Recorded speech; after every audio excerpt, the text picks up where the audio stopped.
I will now call the meeting to order at 7 p.m. here at Macadavic Place, St. George. Good evening and welcome to the March 2023 regular council meeting for the Eastern Charlotte Council. This is our third official council meeting for Eastern Charlotte. I welcome and thank CHCO for being here tonight, Dale Wells, Florence Mitchell, and of course their star, Vicki Hilgarth.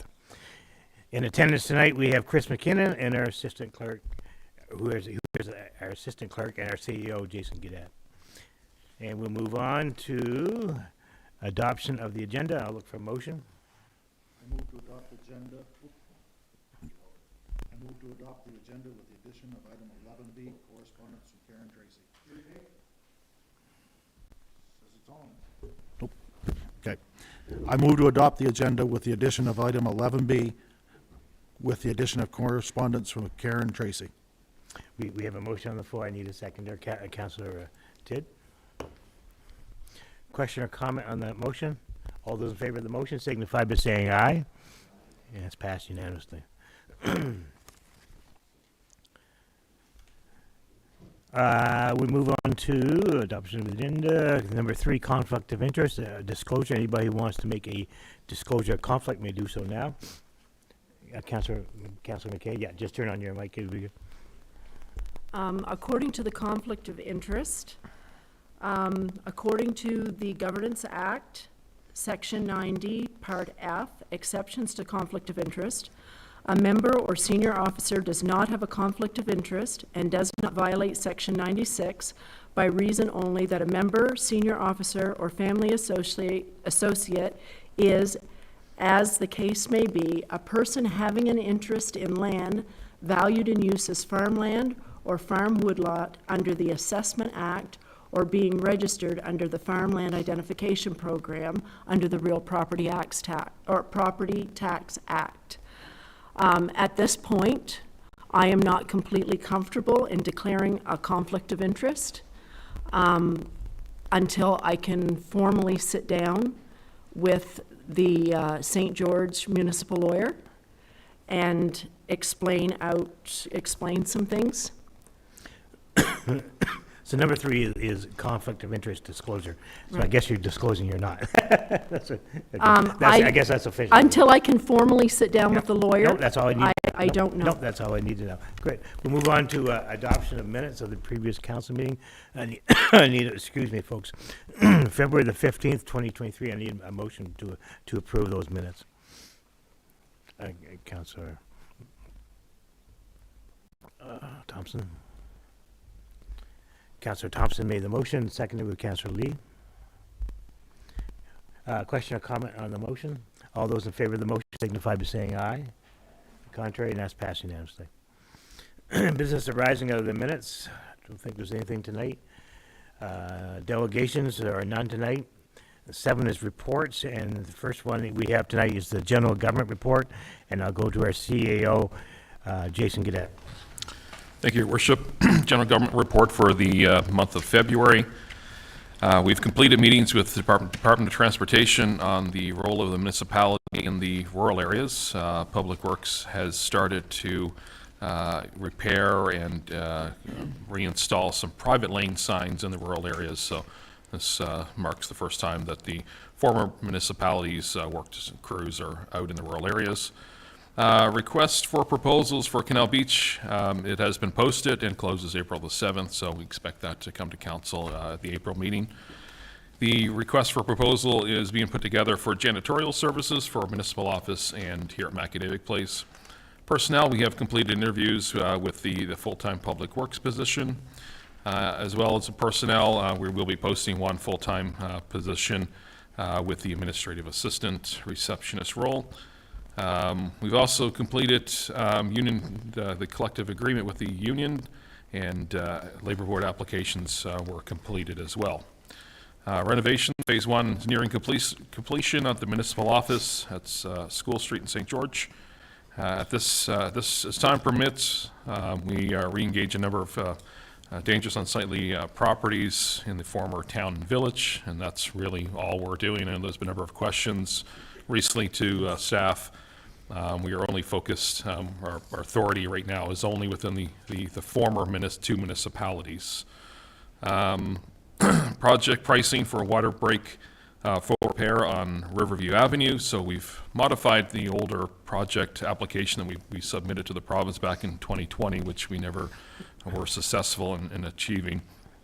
And we're just looking at putting some pricing together to finally complete that break. Working on garbage collection overview, which was brought up, I believe, at the last council meeting for a 4-week pickup. Just trying to do a cost comparison of doing 4 weeks in the municipality.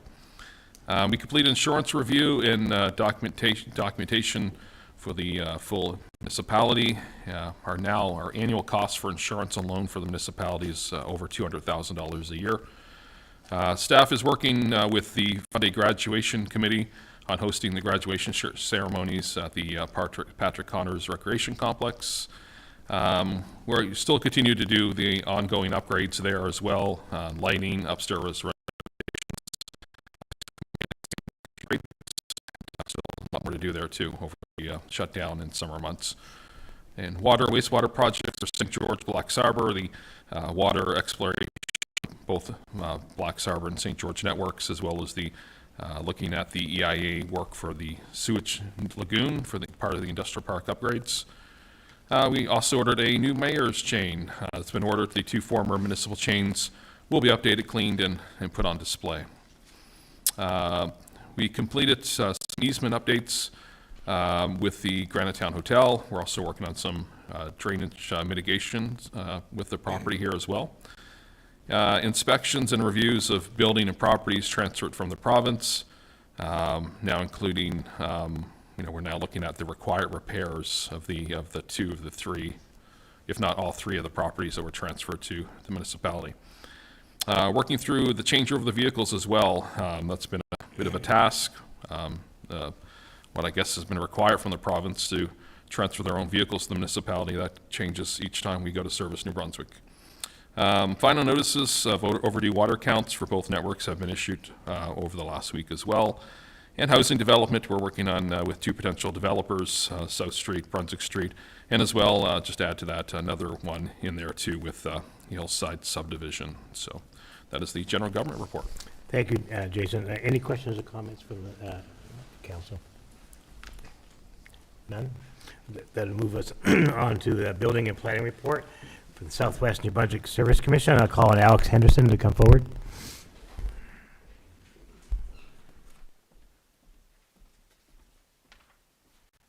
Thank you, Your Worship. With the planning updates, there's not much to update other than we have a rezoning application, which will come later in your agenda to discuss setting a date for a public presentation. As well, tomorrow and the next day, I'm going to be going to a meeting with other plan directors in the province to discuss the updates to legislation for planning, and some procedural changes have been taking place regarding subdivisions, especially as it relates to Department of Environment and wetlands. So with regards to development, to date there's only been 5 building or development permits issued, $184,000 of construction value, 1 signed permit, 2 new lots, and these are in Bethel, and a reapproval for 1 subdivision that had expired in terms of its tentative approval. So that concludes my report. Thank you. Any questions or comments from council? If not, thank you very much for coming tonight, Alex. You're sticking around for the next part? Okay, thank you. I'm going to go to the fire report, and I'll ask Councilor Mike Thompson to give that report tonight. We've talked with all 3 departments for their wants and their needs for the next 4 to 5 years. We're taking everything under consideration. There is a need to streamline going forward with 3 departments, all being individualized before. We have to bring them all together. We've also talked with the 3 departments about interdepartment training. That will happen. It will just take us some time to get to that point. For fire calls, St. George for this month had 17, Black Arbor had 7, and Back Bay had 6. Thank you. Great, thank you, Councilor Thompson. Any questions or comments from council? If not, we'll move on to the Public Works report, and I'll call on Councilor McQuarrie. Thank you, Your Worship. For Blacks Harbor, they've done their daily chlorine checks at different locations.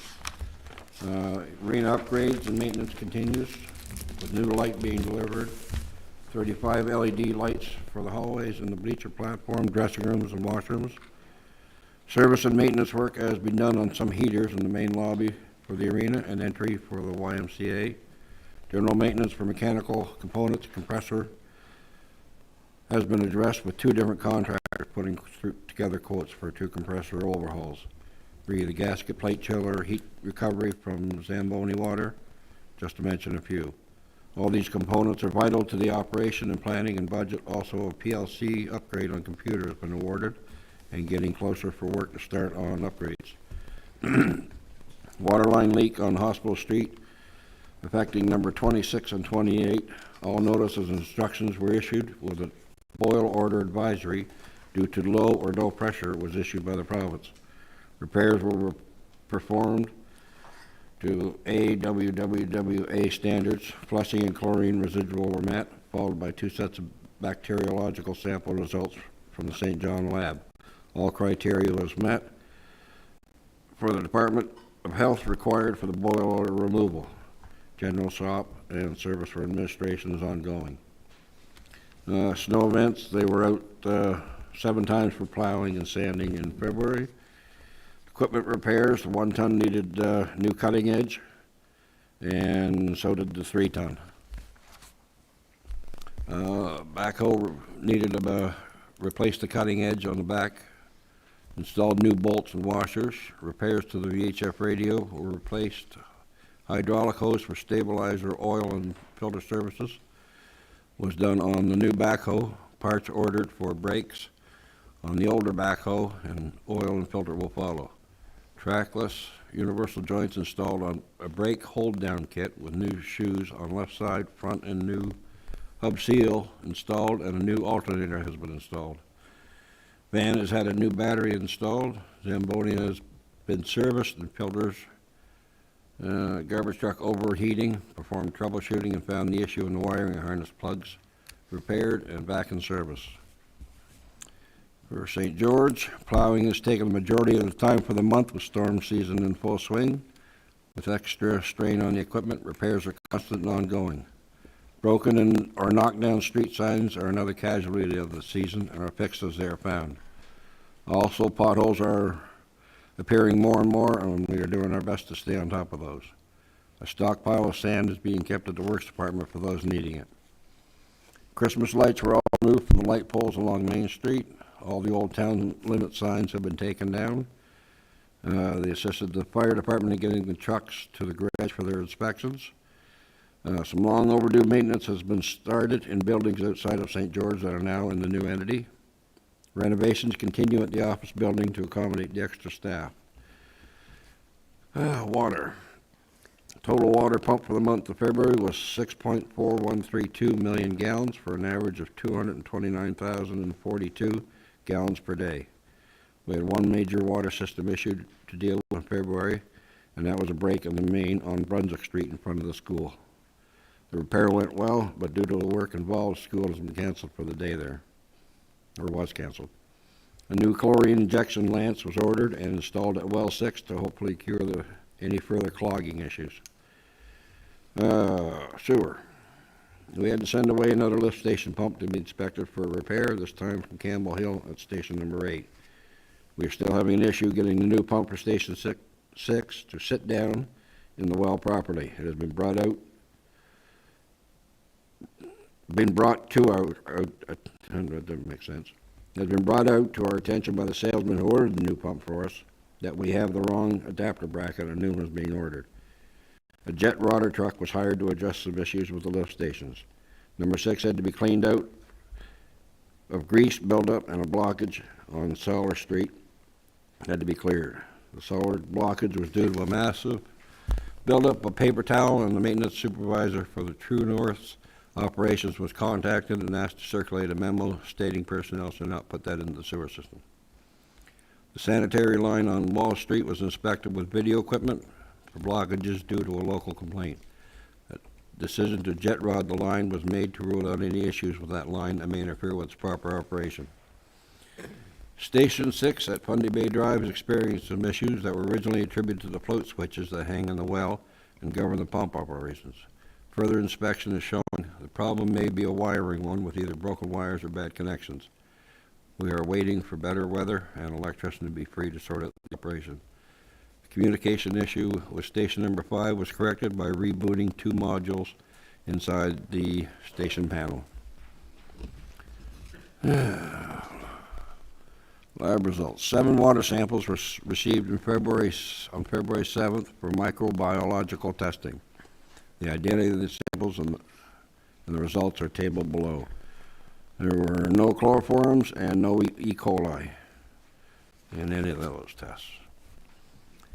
8 water samples received on the 21st for the same thing, and same results, no E. coli or coliforms. Samples for wastewater were received on February 7th. The identity of the samples the results are given below. Do you want me to read off all these different duplickies? Oh, okay. All testing results are within our set parameters. That's it. Thank you, Councilor McCoy. You did a great job. Needless to say, the Public Works crew were busy. I think that's probably an understatement this past month. Jason, would you like to speak on that? Thank you, Your Worship. Yes, so both Public Works crews are now sort of integrated. We're using a variety of different skill sets with our crews. So, we have some guys that are in St. George that are going to Black Arbor to help out with some mechanical problems. You have some guys from Black Arbor coming in to St. George as well. The DTI meeting I had earlier in this month, both foremen from Blacks and St. George attended those meetings as well. So we're starting to integrate the crew, and we'll be changing out the name on the side of the doors. But certainly, the two crews are now starting to work together, and it's certainly a good sign. Any questions or comments from council? Councilor Dederakis. Your Worship, may I ask the CAO a question? So it's about the Public Works report for St. George. So for the sanitary line on Wallace Street, what was the conclusion? Was it an issue with the line, or was it something else?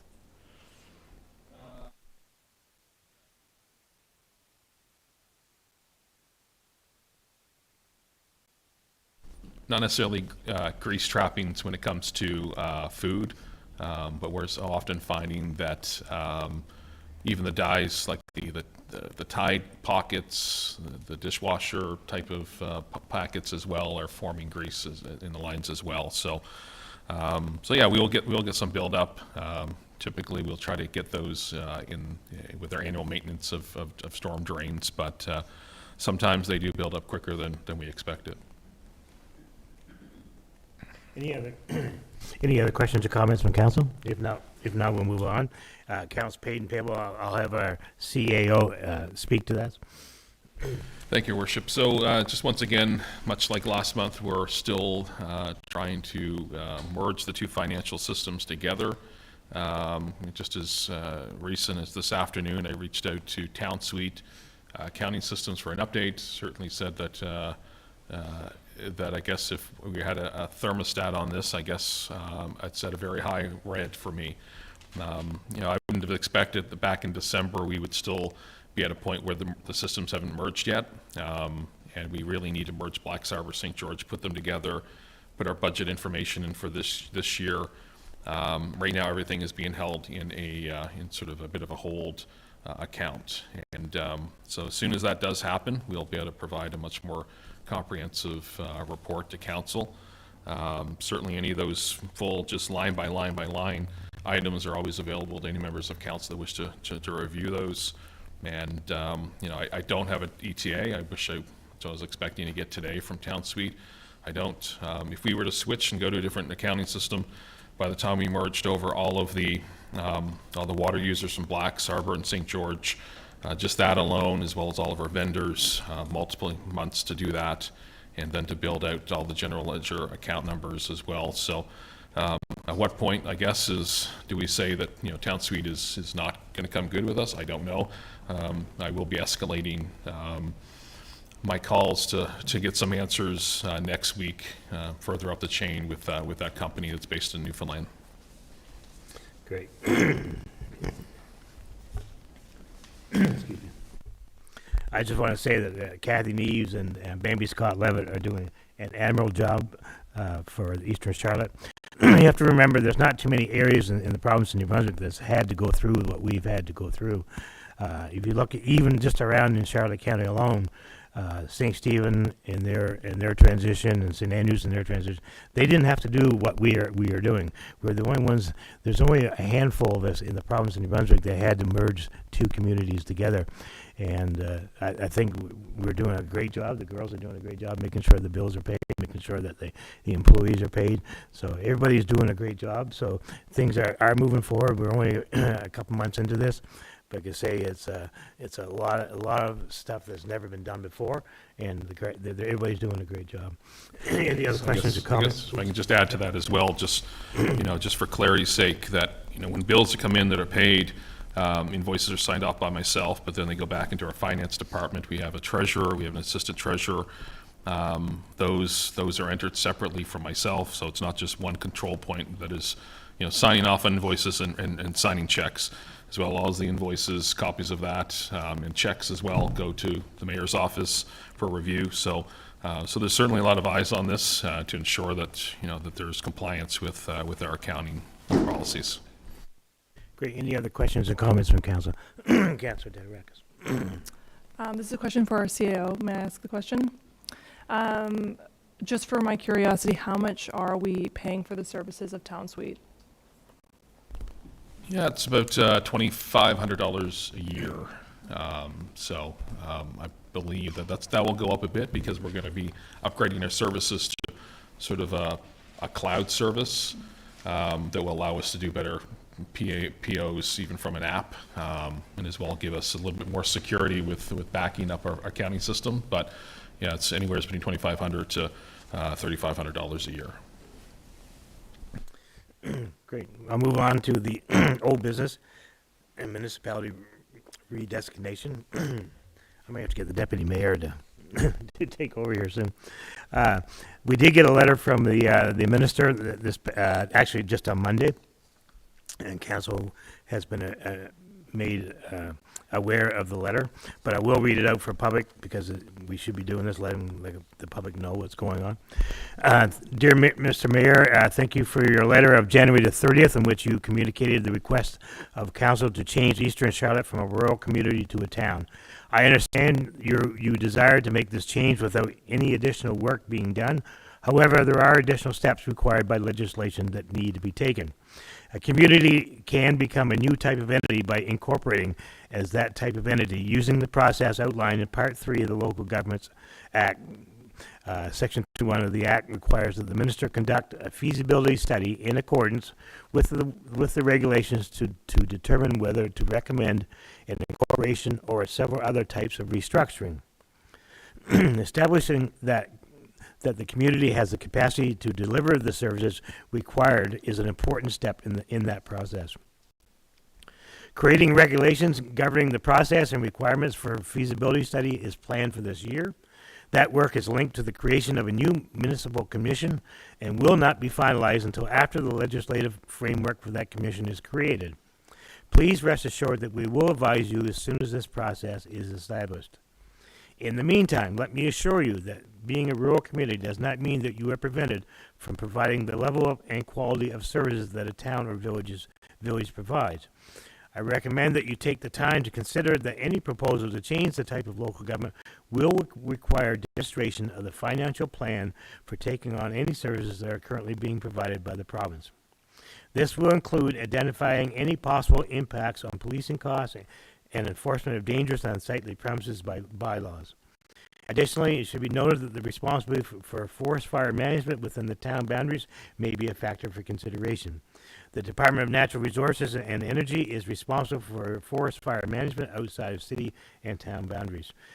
Best wishes to you and the rest of the new council as you move forward during this transition. Sincerely, Daniel Alain. That brings us to correspondence tonight, council. We have two items of correspondence. First one is from Anglophone South School District. And this is about St. Stephen Education Center Turnaround Achievement Awards. Dear Mayor Craig and members of Town Council, for several years, Anglophone South School District and the St. Stephen Education Center has been hosting their annual Turnaround Achievement Awards.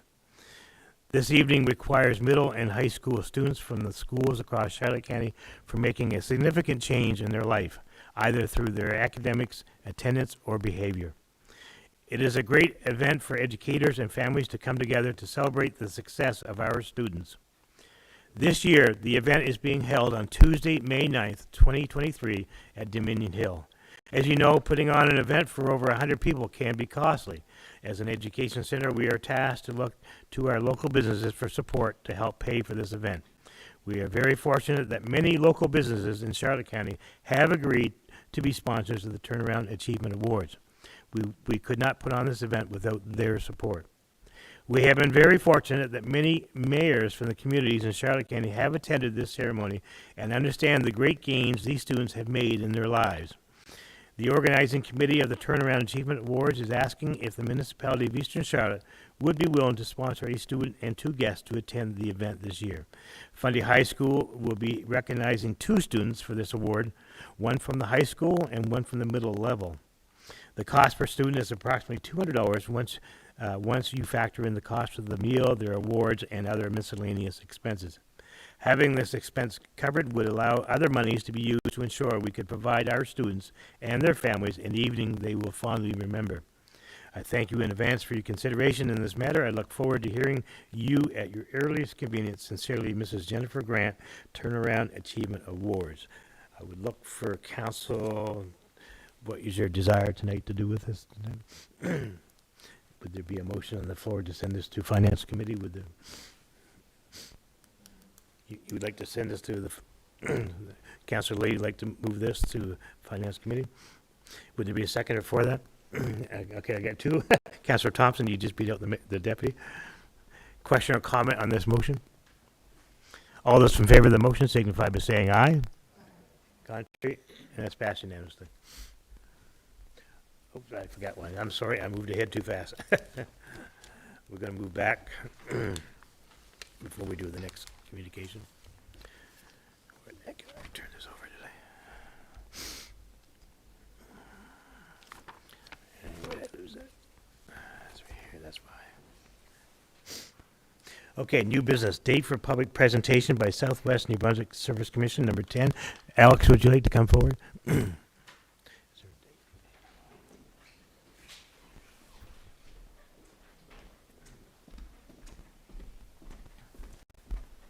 Thank you, Your Worship. So there's a recommendation in a planning report in front of council regarding a municipal plan amendment. And this is to do with the rezoning request for Mount Pleasant, on Mount Pleasant Road. I can give a more full presentation if council wishes at this time, or if you would like, I could do that at the public presentation. I think we'll wait for the public presentation. Okay. Yeah. So yeah, this is just a process in order to begin the process, and it doesn't mean council's passing the bylaws to make this happen. By setting the date for the public presentation, you're just setting up a special part of your agenda to deal with this concept, this proposal, in detail. So you'll look at the bylaws, you'll look at the different parts of the proposal, and it's just an opportunity to present it to the public in full, to allow the public to digest it, and then give the public an opportunity to reflect on it and send their comments to you, the decision maker. So that's what this is about. If you do set a date, there's a sort of a time limit when the advertisements go out, but what I would suggest is you would just pick your next available council meeting date, as long as it's a minimum of 10 days from now, because that's the minimum time frame for the advertisement. So yep, at this time, that's all I'm recommending to council, just to begin that process. Okay, so you're recommending not 2 weeks, but 4 weeks? Yeah, if you want to do, if you want to do 2 weeks, you can do 2 weeks, whatever your next convenient time is for council. You can set a special meeting for it, or you can just have it on your next agenda. Okay, I'll leave this up to council. So the 29th is open. That would be fine. 2 weeks from tonight would be fine. Okay. I'm not breaking any rules. So I'm going to leave it up to council. I'll entertain a motion to set a public presentation by Southwest New Brunswick for the, council, okay. Not at this point, no. I'd like to have a motion on the floor. If I could- No, yeah, please go ahead and make a motion. For this. I was moving to motion to table this until I am able to sit down formally with a lawyer to find out if I am in conflict of interest. Okay, we have a motion on the floor to table this issue. We have a seconder, Councilor Dadarakis. Question or comment on that motion? All those in favor of the motion signify by saying aye. Okay, again, and just raise your hands so that way I can get it in. Okay, we have Dadarakis, we have Hat, Thompson, just about everybody. Okay, good, it's unanimous. Okay, so that's it. We'll move on to the second correspondence. Thank you, Alex.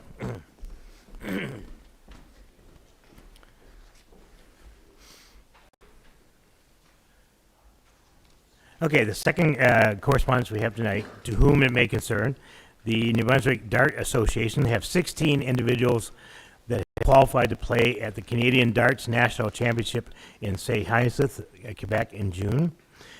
In order to fundraise for this event, we'll be doing a sponsored jersey, as we have done in the past, that every player will wear to all the events. Last year was very successful. For $200, your company received a small sleeve logo. For $300, a larger front logo, or for $500, a back logo. The NBDA will issue receipts for any donations made. There is also the opportunity to have your company name on the actual team NB Darts shirts as a main sponsor. Last year, we had 2 companies added on the shirts, which each paid $800 for the opportunity to sponsor the NB team.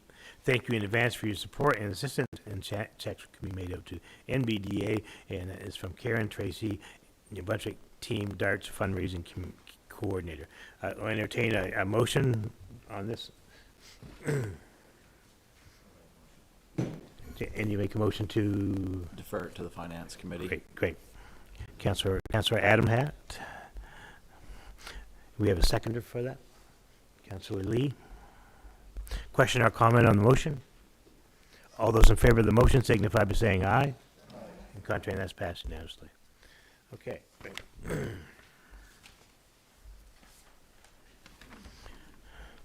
Okay, and that brings us to number 12, which is the public presentation or appearances.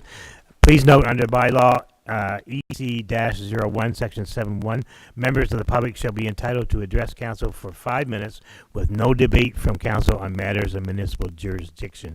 I just remind the public that this is not a question and answer time. This is your chance and the opportunity to speak to council without us butting in, I guess is a good word to say it, and you have the opportunity now.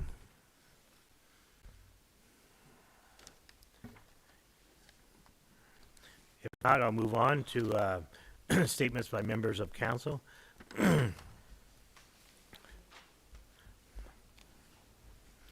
On Thursday evening, February the 23rd, I, along with our CAO, attended the Southwest Service Commission's board meeting in St. Stephen with all the other mayors, including Her Worship Bonnie Morris from Grand Manan, His Worship Denny Cogswell from Fundy Shores, His Worship Brad Henderson of St. Andrews, His Worship Alan McEachran of St. Stephen, His Worship Ken Stanix of McAdam, His Worship Harvey Matthews from Campobello, and Jim Tubbs representing the rural areas.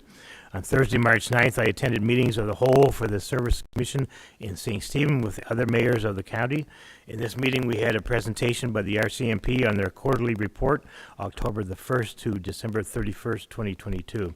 Some discussion was discussed on the amount of paperwork the RCMP had to do on cases compared to what was used, what they were used to being expected. And I'll use an example on this. An impaired driver charged usually took about an hour and a half to complete.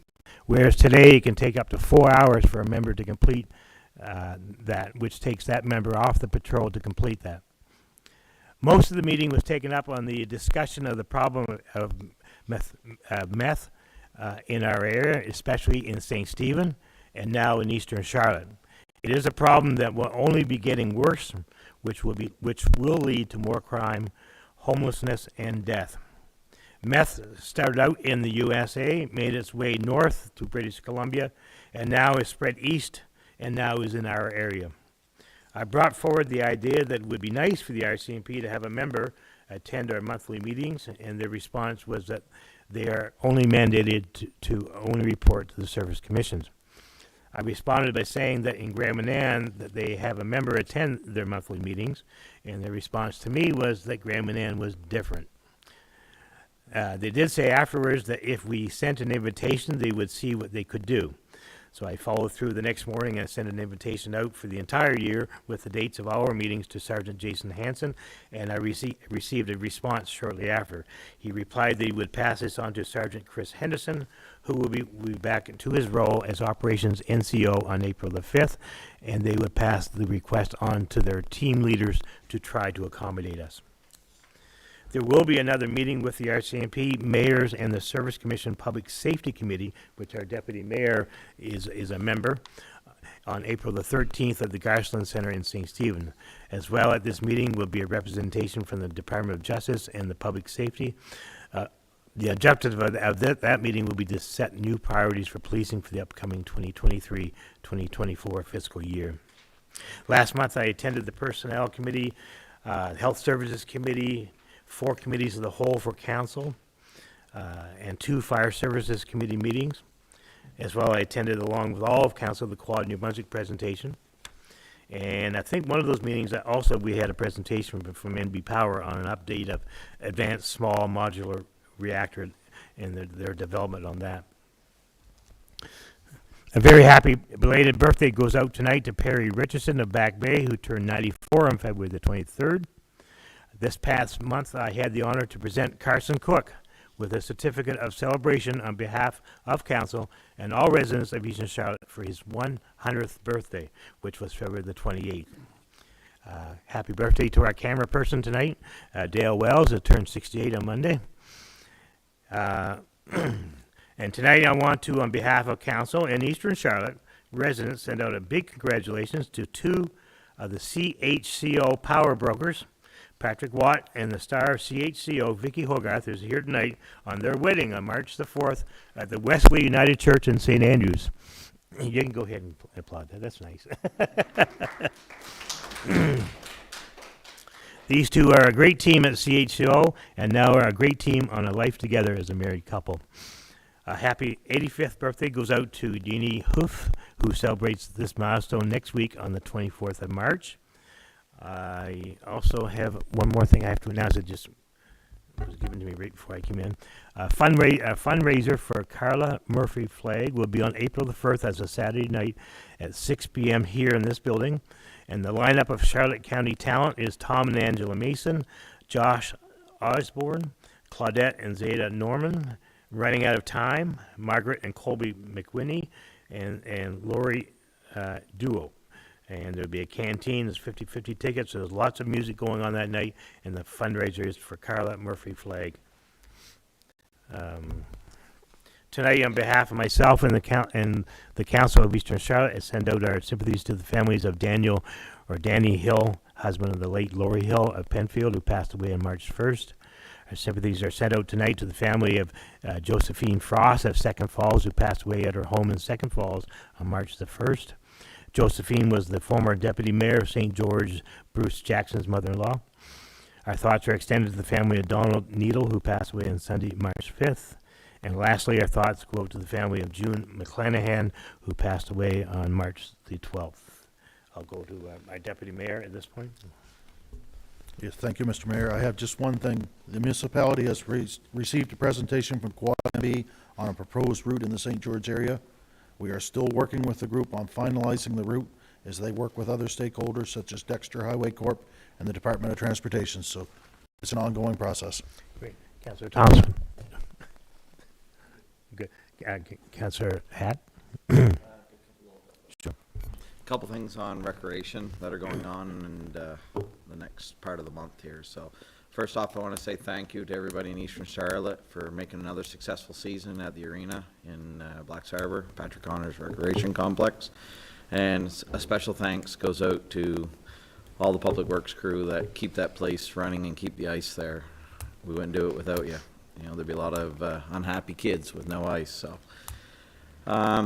this Sunday will be our last day for the season, so March 19th. We're already looking forward to, you know, hopefully a new control system to run the ice and be in control of the ice system a little bit better for next season. March 17th, there will be a final public skating for the season, 5:30 to 7:30. And as we all know, Friday, St. Paddy's Day, so wear your green. Saturday, March 25th, there will be an Easter craft market at the arena as well. The market will be located on the curling club side of the arena. For any information that's going on these events, please go to the Eastern Charlotte Parks and Recreation page and hit like or join the page. Everything gets posted on that's going on as far as recreation events and anything that's going on in the community as far as even so much as hockey games when they're happening. March 31st here at the McAdavid place, the Easter Bunny will be here 5:30 to 7, I believe. Chris, is that the right time? Okay, yep, 5:30 to 7. And as most of you already know, Marvin has accepted a position that was working with us from the Y, and he's accepted a position elsewhere. We're sad to see him go. He's done an amazing job and partnering with the village and now Eastern Charlotte with that programming. He's done a great job. I'm sure his new employment, it's their gain and our loss. But we do have a new coordinator through the YMCA for Eastern Charlotte. Her name is Kara, and if you go on the Parks and Recreation page, there's a little blurb about her and a kind of picture of who she is. And anyway, I met with her on Monday, and she's very excited, has all kinds of background in kids and programming and all that kind of stuff that we need for programming to work in this Eastern Charlotte. So thank you very much. Thank you. And that's Kara with a K, right? Kara with a K. Okay. Councillor Dedirakis. So as our CAO mentioned, the Health Services Committee met on Tuesday, February 21st to discuss Winnie Paul's request for council to consider weekly pickups in St. George as they do in Blacks Harbor. And our CAO contacted Faro and requested them to put together a cost of introducing a fourth week of garbage collection. So we're still waiting on that.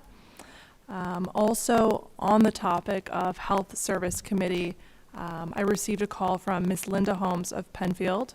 She's concerned about the lack of doctors in our area, and she's wondering what is the municipality's strategy for recruitment. I'm not sure if we have this information, but it's something that we should definitely look into as a committee. The last thing I want to say is earlier, I think last month, the council was asked what were our top 3 priorities, individually, of course. And I just want to share what my priorities are today. The first priority I had was with Brunswick Street. If you were on council before, you know that there's all sorts of complaints about Brunswick Street, about the number of potholes. So I think it's just making sure that council is considering that zone and the work leading up to that zone as a priority. Second is overall maintenance of our recreational spaces. We know that baseball season is upon us, okay? So we need to make sure that the baseball field here is dragged and raked regularly. And we also have to extend that sort of TLC to the other recreational spaces that exist in Eastern Charlotte, whether that be the arena or the skate park. I know there's some complaints about the current floating dock at the Day Adventure Center. Boaters have complained that it's incompatible and it's dangerous. My last priority, or one of my biggest priorities, is future-proofing development and rezoning. And what that means is no unnecessary development on agricultural land. Now that we're amalgamated, this is not an excuse to lose our identity, because we're not St. Stephen and we're not St. John. We have to ensure that all development has a high standard of quality of life, otherwise it defeats the purpose of building. Thank you. I'll move on to Councillor McQuarrie. Councillor Lee. Just wanted to say thank you for coming out tonight. We always appreciate seeing everyone. Councillor McKay. I also want to say thank you all for coming out. I see a lot of the same faces, and I see a couple new faces, so that's always good. I'd like to see this place full, but thank you very much for coming out. I also want to send out my deepest sympathies to the Alan Kinney family who passed away suddenly last Friday. I know this family personally, and I know that they must be going through a lot, so my heart goes out to this family. Also, on the topic of our priorities, my priority also is, it's no secret, is the protection of farmland. Once it's gone, and you can never get it back. So that's my top priority. Another priority, or two other priorities, I guess, has been from the get-go, from the time I started campaigning as a councillor for council, is seniors. Because without them, this municipality wouldn't even exist. People 40 and over, even 30 and over, have been the ones working, have been the ones paying their taxes, have been the ones putting their money into this community, which has made this municipality what it is today. And without them, then this municipality wouldn't exist. And also the youth. They're the future, and if we don't do something to help our youth and get them off the streets and keep them away from meth, we're not going to have a future either. So with that being said, once again, I want to thank you all for coming. Councillor Tidd. Just had a couple items here that's already been touched on, but the collective agreement was signed and ratified for the Public Works Department. Interviews took place for the Public Works position, and the successful applicant has been selected, Cody McDonald.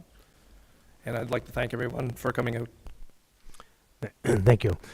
That brings us to number 14, which is the date and location of the next meeting, which is Wednesday, April the 19th at 7 p.m. right here in the Macadavic Place Community Center. I'll look for a motion for adjournment tonight.